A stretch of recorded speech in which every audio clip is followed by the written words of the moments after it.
Bonjour tout le monde, la sixième et la dernière vidéo sur le cours de rayonnement. L'idée est de montrer la démonstration de flux net échangé entre la surface numéro 1 et 2, ici représentée en rouge et bleu. Les deux surfaces qui sont opaques, grises et diffusantes, qui sont séparées par un milieu parfaitement transparente. Donc, j'ai déjà expliqué des différents termes sur la vidéo précédente. Donc, on va commencer la démonstration. Pour chaque surface, il faut savoir que le flux net, en fait, ça, c'est une définition très importante, mais aussi évidente à connaître. Le flux net sera égal au flux quittant moins le flux incident. Le flux quittant, c'est la radiosité. Donc, c'est la somme de flux émis et réfléchi par une surface. Le flux incident, c'est tout le flux qui arrive sur la surface qui nous intéresse. Et si on regarde la définition de la réflectivité, on peut l'exprimer comme le flux réfléchi divisé par la réflectivité, parce que la définition de la réflectivité était le flux réfléchi divisé par le flux incident. Regardez les cours précédents. Donc le flux net est exprimé de cette façon-là. Pour le flux émis plus réfléchi, on peut, la partie réfléchie, on peut le prendre en facteur, le terme Q point réfléchi, on prend en facteur. Donc on va avoir 1 moins 1 sur ρ. OK? Ça, en fait, dans la carré que vous voyez ici, c'est comme si c'est mon brouillon pour vous rappeler des petites choses. Donc, la réflectivité, c'est quelque chose qu'on n'aime pas garder comme ça. Souvent, on aime bien exprimer les choses en fonction de l'émissivité. Donc, pour rappel, on sait que la réflectivité plus la transmissivité plus l'absorptivité est égale à 1. Comme les surfaces sont opaques, on a supposé comme ça, la transmissivité taux est égale à 0. Et par la loi de Kirchhoff, comme on est en état d'équilibre thermique, on écrit le bilan, on est en régime permanent, on est en état d'équilibre thermique, on peut avoir ces deux termes-là. Donc taux est égal à 0 et l'absorptivité est égale à l'émissivité. Donc ρ, la réflectivité, devient égale à 1 moins epsilon, 1 moins l'émissivité. Et ça, c'est toujours valable si vous avez une surface opaque qui est en état d'équilibre thermique. Vous avez toujours la réflectivité qui est égale à 1 moins epsilon. Okay. Donc, on remplace ρ ici avec 1 moins epsilon. On obtient cette expression-là. Donc ça, c'est la même chose. Je l'ai écrit juste ici. Et si on essaye de développer un peu ce qui est entre les parenthèses, donc Q point émis, il est là, ça, on ne le touche pas. Et si on développe ce qui est entre les parenthèses, on va avoir epsilon Q point réfléchi sur 1 moins epsilon. Okay? Donc ça, c'est des choses simples que vous pouvez écrire vous-même, vous allez trouver automatiquement. Il n'y a rien de spécial dedans. Donc ça, c'est la même expression dans le nouveau diapo que j'ai écrit. Donc Q point net devient égal à Q point émis multiplié par 1 moins epsilon, qui va donner Q point émis moins epsilon Q point émis, moins epsilon Q point réfléchi. Tout ça divisé par 1 moins epsilon. Donc encore, vous pouvez écrire facilement, vous allez le trouver. Donc je prends en facteur epsilon l'émissivité, j'obtiens celui-ci, et le flux net devient égal à Q point émis moins epsilon Q point émis plus réfléchi, divisé par 1 moins epsilon. La seule chose que j'ai fait, j'ai juste combiné ces deux-là. J'ai écrit émis plus réfléchi pour que ça soit plus compact. Donc le flux émis, je vous rappelle que vous avez la loi de Stefan Boltzmann. Okay. Le flux émis plus réfléchi, on aimerait bien l'exprimer sous forme de la densité de flux. Vous voyez, Q point majuscule devient minuscule, mais je le multiplie par la surface. Donc, c'était la définition de la densité de flux. Okay. Donc, Q point mi devient égal à cette expression-là, que j'aimerais bien l'écrire sur cette forme-là. J'ai juste divisé tout le monde par A epsilon, tous les termes que vous voyez ici, j'ai droit, c'est comme si j'ai rien fait. Donc, on obtient celle-ci. Donc, je réécris cette expression sur le nouveau diapo. Okay, c'est la même chose qui était sur le diapo précédent. Et je le note pour Q point net de la surface numéro 1. Donc, si ma référence est la surface numéro 2, ça veut dire si j'écris le bilan sur la surface numéro 1 ou numéro 2, la seule chose qui change, c'est le signe. En fait, c'est tout ce qui est gagné par un, il sera perdu par l'autre ou inversement. Donc, Q point net, ça veut dire ça pour chaque surface quand vous avez deux surfaces. Donc, soit pour une surface, vous avez ça, soit pour l'autre, vous avez moins de l'autre. Tout ce qui est gagné par l'un, soit perdu par l'autre ou inversement. Donc, en regardant cette expression, si je l'écris pour la surface numéro 1, je vais avoir ça. Je vais avoir un indice 1 pour tout le monde. Ou pour la surface numéro 2, je vais avoir un indice 2 pour la surface numéro 2, mais j'oublie pas qu'il y a un signe négatif. Donc, c'est pour ça que vous avez inversé les termes. J'ai inversé les termes sur les deux égalités ici. Donc ça, je le note, on le garde à côté, on reviendra pour le voir.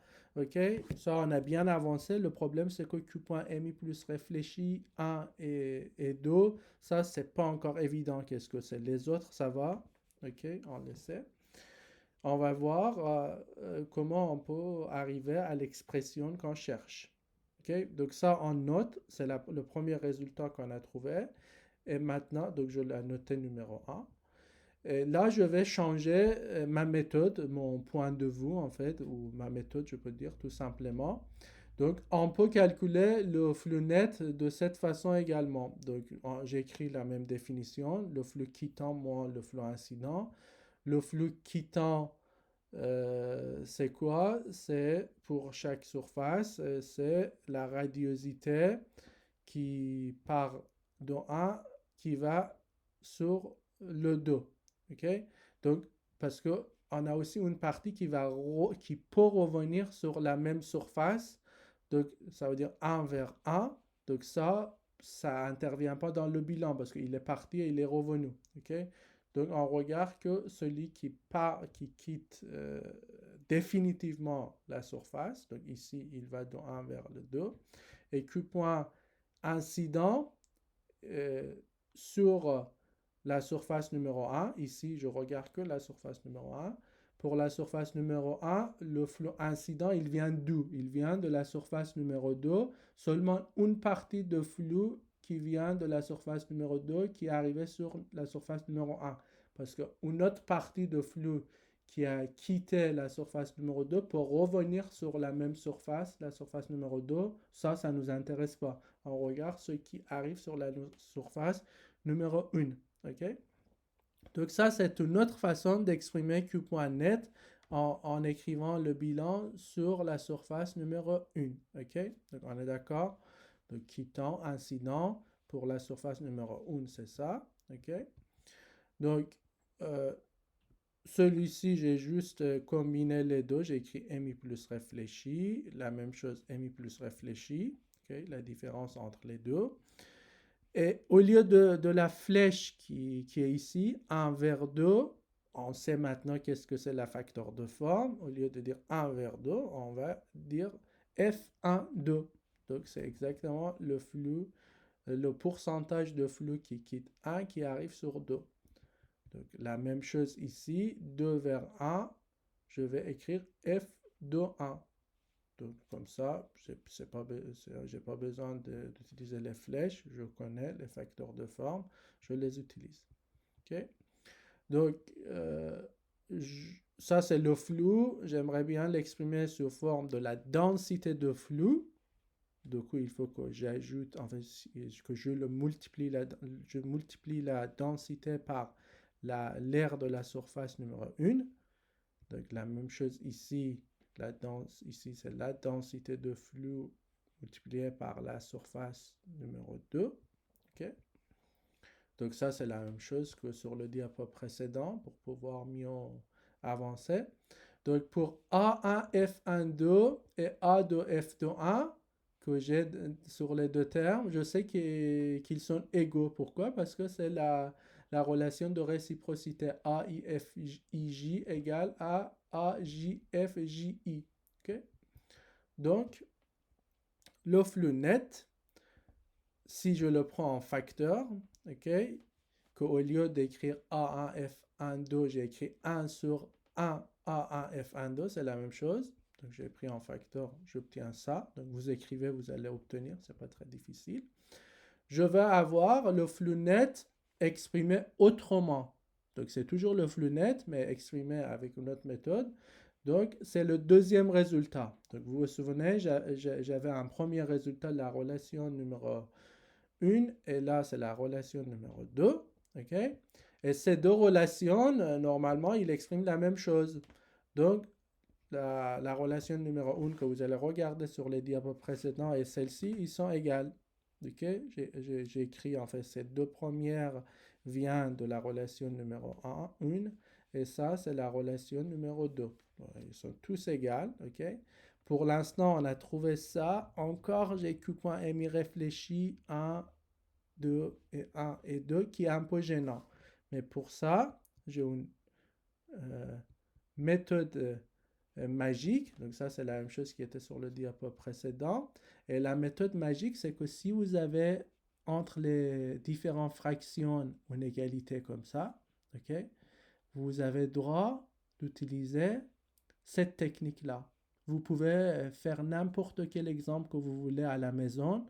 Vous prenez trois fractions qui sont égales. Je ne sais pas, par exemple, 1 sur 2 égale à 2 sur 4 égale à 15 sur 30, par exemple. Okay? Et vous allez sommer A, C et E et vous le divisez par B, D et F. Okay? Pour les exemples que vous allez avoir, vous allez voir que cette expression est toujours correcte. Okay? On peut le démontrer aussi, mais on n'a pas de temps pour le faire. Vous avez peut-être le vu en mathématiques, mais sinon, vous pouvez le voir ici. Okay? Donc maintenant, j'ai trois fractions qui sont égales. A sur B, C sur D, E sur F.